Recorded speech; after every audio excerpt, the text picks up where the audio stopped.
Momento em que o mundo passa aí por essa convulsão social, mas o Senhor continua sendo fiel e verdadeiro para velar e para zelar da sua palavra, para zelar da sua palavra. Então vamos para o quadro da reflexão do dia.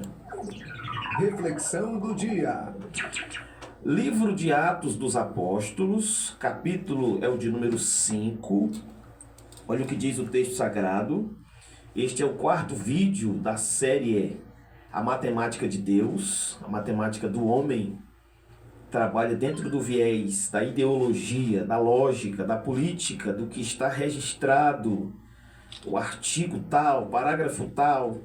E com isso eu não estou aqui fazendo alusão a nada pejorativo, tudo isso faz parte, os regramentos deste mundo, que rege o mundo, que rege a nação, existe a Constituição, tudo isso está certo.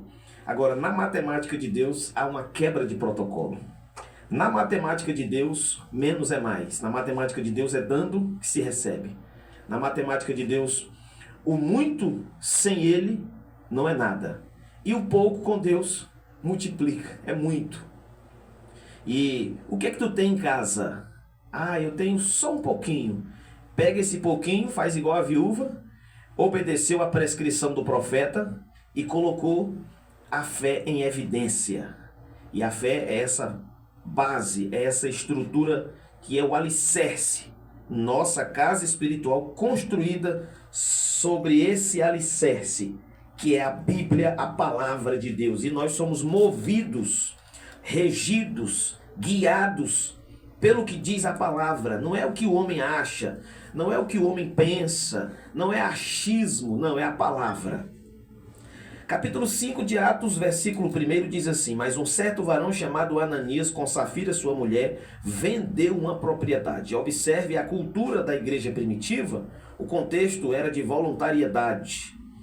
E versículo 2: E esteve e reteve parte do preço, sabendo também sua mulher, e levando uma parte, a depositou aos pés dos apóstolos. E disse-lhe Pedro: Ananias, por que encheu Satanás o teu coração para que mentisses ao Espírito Santo e retivesses parte do preço da herdade? Verso 4: Guardando-a não ficava para ti, e vendida não estava em teu poder? Porque formaste este desígnio em teu coração? Não mentiste aos homens, mas a Deus. Agora olha o cerne do texto, versículo 5. Deus é amor, mas ele é juízo. Na matemática de Deus também tem subtração. Na matemática de Deus não tem dois pesos e duas medidas. Deus não é injusto, ele é justo. Nunca vi um justo desamparado e nem a sua descendência mendigar o pão, mas é o justo em toda a sua maneira de viver. O sujeito às vezes não foi tão justo assim. Às vezes consegue ludibriar o governo sonegando impostos, às vezes consegue ludibriar o cônjuge, mentir para os pais, enganar o pastor, se passar, enfim. Mas a Deus ninguém engana. De Deus não se zomba, Deus não se deixa escarnecer. Tudo que o homem planta, isso também ele colhe. Aí já vem a lei da semeadura, que faz parte dessa matemática, e é a matemática do céu.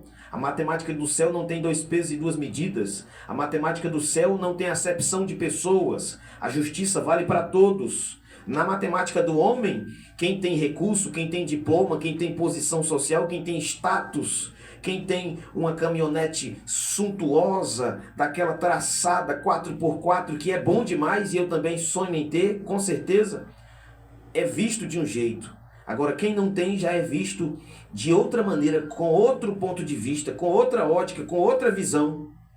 Eu sei que você está me entendendo. Aí havia um plano macumunado entre o marido e a esposa. A exemplo do esposo, o versículo 6 diz que os jovens levaram e cobriram o morto e levaram para fora e sepultaram. Já foi feito o enterro. O contexto ali foi sucinto.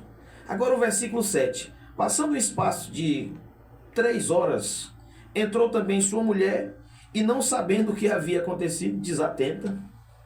Tem gente que está alheio às situações. O mundo está aí, as coisas acontecendo e a pessoa de braço cruzado. morto, sem saber o que está acontecendo.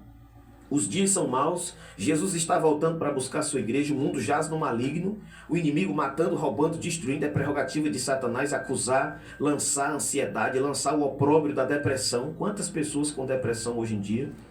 E pessoas alheias, dormindo o sono da indolência, dormindo o sono da negligência, dormindo o sono da inércia, o sono da preguiça espiritual. E Provérbios 6,6 diz: vai ter com a formiga, ó preguiçoso.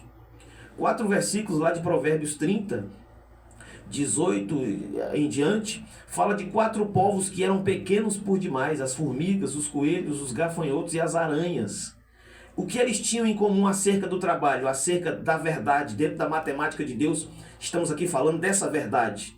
As formigas trabalham no verão para ter celeiro abastecido no inverno. Os coelhos constroem as suas casas na rocha. Nós, do ponto de vista espiritual, construímos a nossa casa sobre a égide da rocha chamada Jesus. Vem vento, vem tempestade, vem problema, vem adversidade, mas nós estamos alicerçados sobre esta pedra. Eu edificarei a minha igreja, Jesus disse para Pedro, e as portas do inferno não prevalecerão.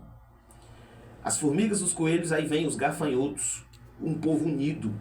Não tem rei, não tem liderança, não tem governo, mas eles têm algo em comum, como a igreja primitiva, que tinha algo em comum. Quem se levantou para mentir, para sair fora da matemática, Deus foi lá e subtraiu. Deus foi justo. Aconteceu a justiça. Porque Deus é assim. Não imagina você que vai ficar tudo bem a vida toda. Não, não, não. A conta uma hora chega para ser paga. Tudo que o homem plantar, isso também ele vai colher. Se plantar tomate, colhe tomate. Se plantar arroz, colhe arroz. Se plantar um caroço de milho, dizem os especialistas que pode haver, tem a probabilidade de nascer um pé de milho com 3 espigas de milho. Cada espiga de milho são aproximadamente 535 caroços. Vezes 3, dá em torno de 1.600 caroços de milho. Você plantou 1 grão de milho e vai colher 1.600 grãos. Irmão Joaquim, literalmente o adágio popular diz que quem planta vento, colhe tempestade. Se plantar desse tanto aqui, vai colher desse tanto aqui, tanto de bom como de ruim. Pega a visão da matemática de Deus. E aí a sua vida não muda de nível, você está nadando, nadando e morrendo na praia.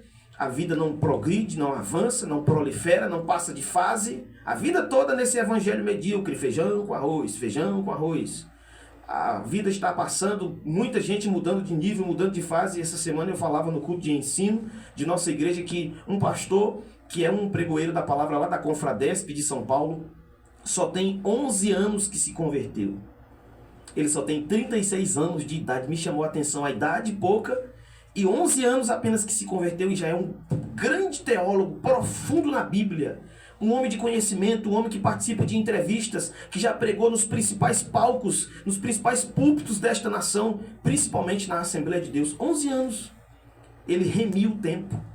Ele está trabalhando com toda a sua garra, com toda a sua força. Ainda há tempo para nós. A matemática de Deus é 70 ou 80 anos. O que passar disso é enfado e canseiro. Olha a colinha que eu fiz aqui.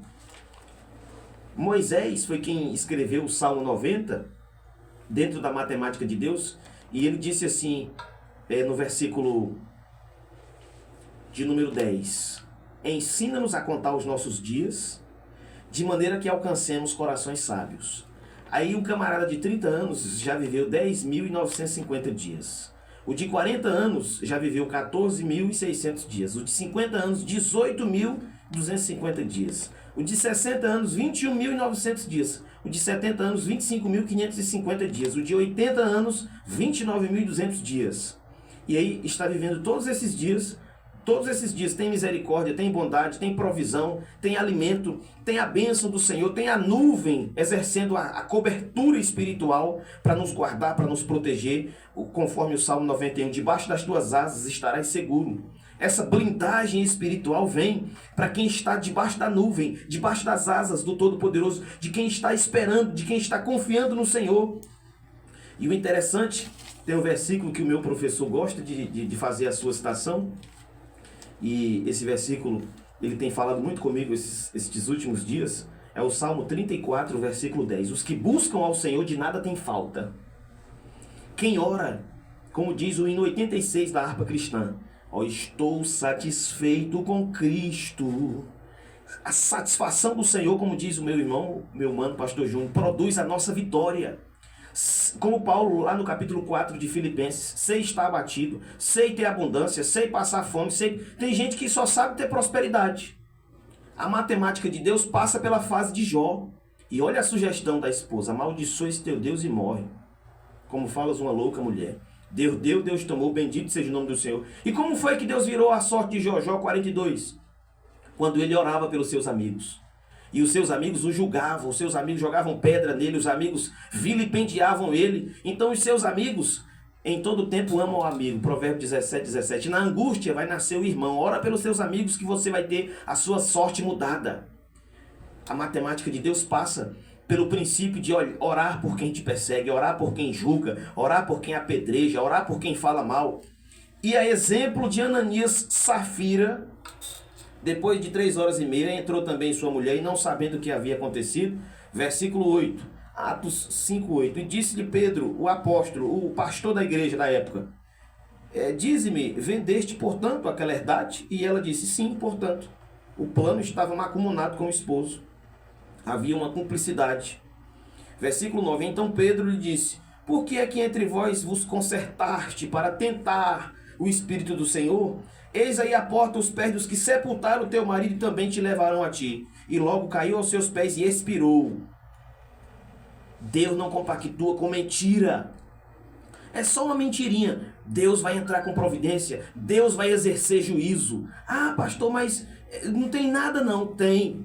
Na matemática de Deus, a concepção de Deus não absorve mentira. Deus é um Deus de verdade. Dentro desse contexto da palavra de hoje, quinta-feira, dentro desse contexto, 5 de outubro de 2023, ainda dá tempo de começar a falar a verdade. Ainda dá tempo de abandonar o engano, abandonar a subtração. Só quer levar lucro, levar vantagem diante de tudo. Só quer ter, e a medida do ter, o saco nunca enche. E como diz a Bíblia sobre os infiéis, é o saquetel furado. Mas Deus está se descortinando para nós neste dia.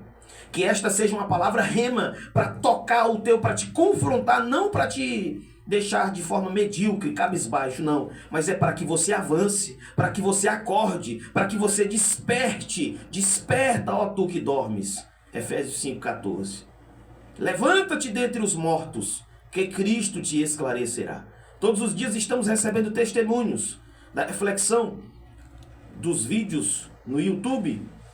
E a intenção é que você seja movido por essa palavra. Que Deus tenha misericórdia, estendendo bondade e misericórdia todos os dias. Ananias e Safira tiveram as vidas ceifadas por causa da mentira.